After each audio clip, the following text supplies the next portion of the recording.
റിനു, ഈ എവിടെയാണ് ഈ സമവായത്തിന്റെ ഒരു പ്രശ്നം ഇപ്പോഴും ഉള്ളത്? ആർക്കാണ് ഇതിൽ തർക്കമുള്ളത്? അതൊരു സുപ്രധാനമായ ചോദ്യമാണ്. വി രാജേഷിന്റെ പേര് നേരത്തെ ഒരു 90% ഉറപ്പിക്കുന്നു എങ്കിൽ ബാക്കി 10% ആർക്കാണ് ഈ അഭിപ്രായ ഭിന്നതയുള്ളത്? അതിൽ എന്ത് ഇടപെടലാണ് ഇപ്പോൾ നേതൃത്വം നടത്തുന്നത്? നമുക്ക് ഔദ്യോഗികമായി വി രാജേഷ് മേയർ സ്ഥാനാർത്ഥി BJP-യുടെ എന്ന രീതിയിൽ നമുക്ക് കൊടുക്കാൻ കഴിയുന്ന സ്ഥിതിയാണോ ഇപ്പോൾ, റിനു? പ്രജിൻ, ആദ്യഘട്ടം മുതൽ തിരുവനന്തപുരത്തെ മേയർ സ്ഥാനാർത്ഥിയായി ഉയർത്തിക്കാട്ടിയത് വി രാജേഷിനെ തന്നെയാണ്. പക്ഷേ പെട്ടെന്ന് ഒരു സർപ്രൈസ് സ്ഥാനാർത്ഥിയായി ആർ ശ്രീലേഖ രംഗപ്രവേശനം ചെയ്യുന്നു. തുടർന്ന് ചർച്ചകൾ ആർ ശ്രീലേഖയിലേക്ക് എത്തുന്ന ഒരു സാഹചര്യം ഉണ്ടാകുന്നു. അപ്പോഴേക്കും ആർ ശ്രീലേഖ തന്നെയാണ് മേയർ എന്നുള്ളത് തന്നെയാണ് മാധ്യമങ്ങളടക്കം റിപ്പോർട്ട് ചെയ്തത്. അത്തരത്തിലുള്ള ഒരു നീക്കം തന്നെയാണ് BJP-യുടെ ഭാഗത്ത് നിന്ന് ഉണ്ടായതും കേന്ദ്ര നേതൃത്വത്തെ അറിയിച്ചതും. പക്ഷേ ഇത് വലിയ രീതിയിൽ പാർട്ടിക്കുള്ളിൽ പെടുന്നനെ ഒരു സംഘർഷ സാധ്യത ഉടലെടുത്തു എന്നുള്ളത് തന്നെ നമുക്ക് പറയേണ്ടി വരും. അത്തരത്തിലാണ് സംസ്ഥാന നേതാക്കളടക്കം പിന്നീട് സംസ്ഥാന അധ്യക്ഷനെയും അതുപോലെ തന്നെ കേന്ദ്ര നേതൃത്വത്തെയൊക്കെ തന്നെ അറിയിച്ചത്. കാരണം പെട്ടെന്നൊരു സുപ്രഭാതത്തിൽ BJP-യിലേക്ക് എത്തി ആർ ശ്രീലേഖയ്ക്ക് മേയർ സ്ഥാനം നൽകിയാൽ അത് വലിയ രീതിയിലുള്ള തിരിച്ചടി ഉണ്ടാകും എന്നുള്ള ഒരു സാഹചര്യത്തിലേക്ക് എത്തുന്നു. അത് വിലയിരുത്തുകയും ചെയ്തു. പക്ഷേ ഇതിൽ ഏറ്റവും പ്രധാനം എന്ന് പറയുന്നത് RSSന്റെ തീരുമാനം കൂടി പരിഗണിക്കുന്നു എന്നുള്ളതാണ്.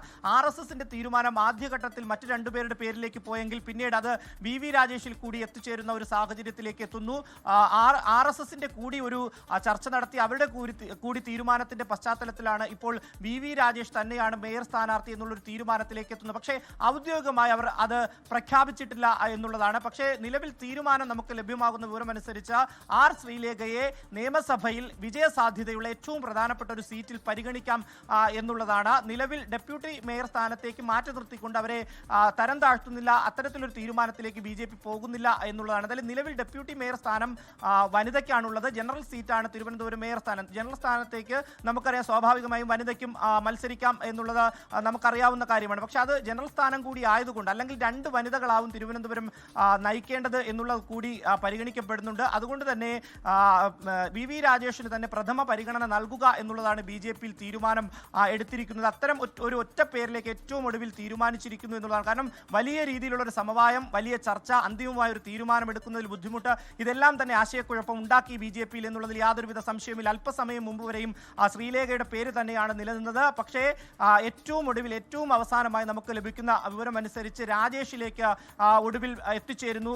വി രാജേഷ് തന്നെയാണ് മേയർ സ്ഥാനാർത്ഥി എന്നുള്ളതാണ്. പക്ഷേ ഔദ്യോഗികമായിട്ടുള്ളൊരു പ്രഖ്യാപനം വരണം. അല്പസമയത്തിനകം തന്നെ അത്തരം ഒരു പ്രഖ്യാപനം ഉണ്ടാകും ജില്ലാ കമ്മിറ്റി ഓഫീസിൽ നിന്നാണ്. അതിനു മുന്നോടിയാണ് ജില്ലയിലെ കൗൺസിലർമാരെ അടക്കം ഇന്നലെ പ്രത്യേകിച്ചൊക്കെ തന്നെ ഓരോ കൗൺസിലർമാരെയും സംസ്ഥാന നേതൃത്വവും ജില്ലാ നേതൃത്വവും വിളിച്ചിരുത്തി സംസാരിക്കുന്ന ഒരു സാഹചര്യം, അവരുടെ അഭിപ്രായം ആരായുന്ന ഒരു സാഹചര്യമൊക്കെ ഉണ്ടായി. അതിലും മുൻതൂക്കം വി രാജേഷിനായിരുന്നു എന്നുള്ളതാണ് നമുക്ക് ലഭ്യമാകുന്ന വിവരം. അതിന്റെ കൂടി പശ്ചാത്തലത്തിൽ അതെല്ലാം കണക്കിലെടുത്ത് ക്രോഡീകരിച്ചുകൊണ്ടാണ് BJP ഇപ്പോൾ ഏറ്റവും ഒടുവിൽ ഒറ്റ പേരിലേക്ക് എത്തുന്നത്, വി രാജേഷിലേക്ക് എത്തുന്നത്. പക്ഷേ ഔദ്യോഗികമായി പ്രഖ്യാപിച്ചിട്ടില്ലെന്ന് മാത്രം. പ്രജിത്ത്, യെസ്, അതാണ് ഏറ്റവും ഒടുവിലത്തെ അപ്ഡേറ്റ് ആണ് റിനു ശ്രീധരൻ നൽകിയത്.